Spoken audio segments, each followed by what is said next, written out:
Now, eating fruit and vegetables such as apples or pears may help prevent weight gain, according to new research from Harvard and the University of East Anglia. They found that the key compound in them, known as flavonoids, could help people maintain a healthy weight.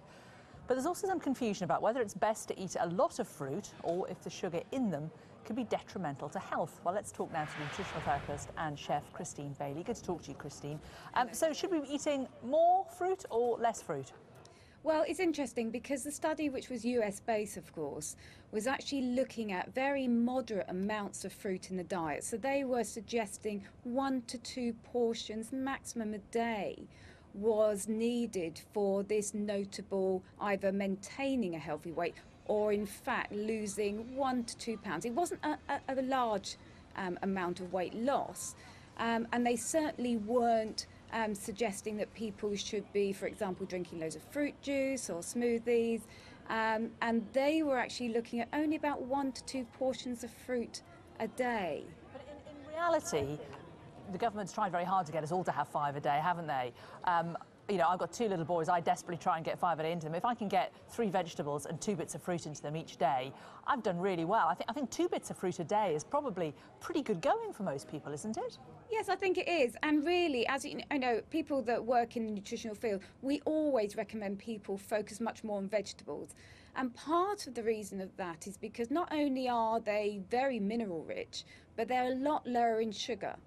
And if you look at a lot of people's consumption of fruit, often it's in the form of fruit juice. Now, drinking a carton of fruit juice is likely to give you around about 6 to 7 teaspoons of sugar.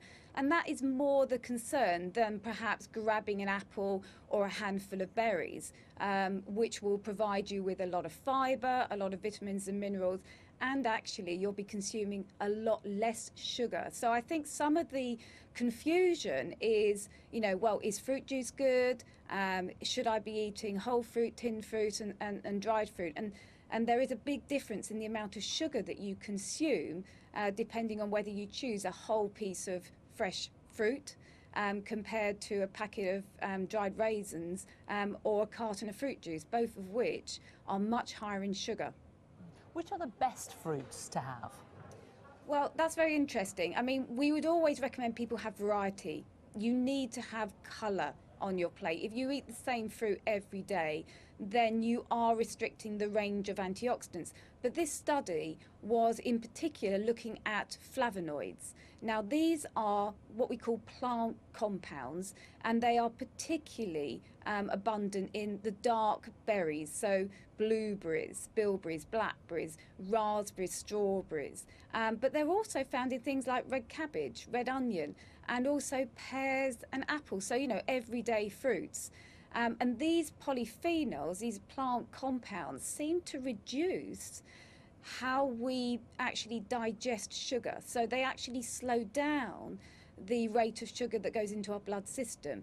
And these are very protective plant chemicals, which previous studies have also looked at their ability to potentially reduce blood pressure and also our risk of certain cancers.